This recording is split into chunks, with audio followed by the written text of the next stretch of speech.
How to bypass top-tier security and assassinate the president from a tree line a mile out. The terrorists hit the confirm button, and a swarm of drones erupted from Hive Unit 1. The suicide drones locked onto their targets using thermal sensors and dove straight at the Secret Service detail and the Delta Force operators.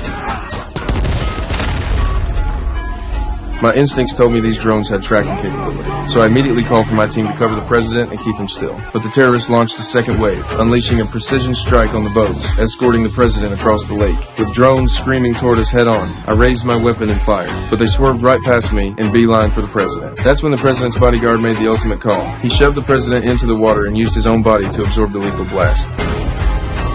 I jumped in after him and swam to the president's side, but the assault wasn't over. I grabbed the president and pulled him down to the freezing bottom of the lake. With no body heat to detect, the drones lost us, and we barely made it out alive. We both lost consciousness and were rushed to the hospital. With President Morgan unable to carry out his duties, Vice President Martin was sworn in as acting president per the line of succession. The FBI locked down the lake immediately, making sure no evidence was overlooked. It didn't take long before they found a cargo van packed with electronics a mile out the terrorist launch site. When I came to, my hands were cuffed. It was obvious I was the prime suspect in the assassination attempt on the president. The FBI had found strands of my hair in that cargo van. They discovered explosive residue in my garage matching what was used at the attack site, and $10 million had mysteriously appeared in my offshore account. Someone was clearly trying to frame me, but the FBI wasn't interested in hearing my side.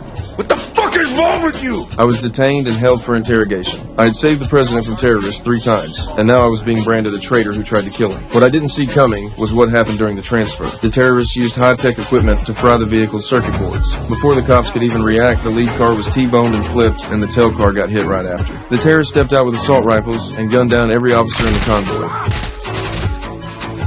then strapped explosives onto the armored transport. Their plan was to stage a rescue, make it look like their people broke me out, to seal the narrative that I was a traitor once and for all, but I wasn't about to sit there and let that happen. I waited for my moment, then hit them with a surprise attack.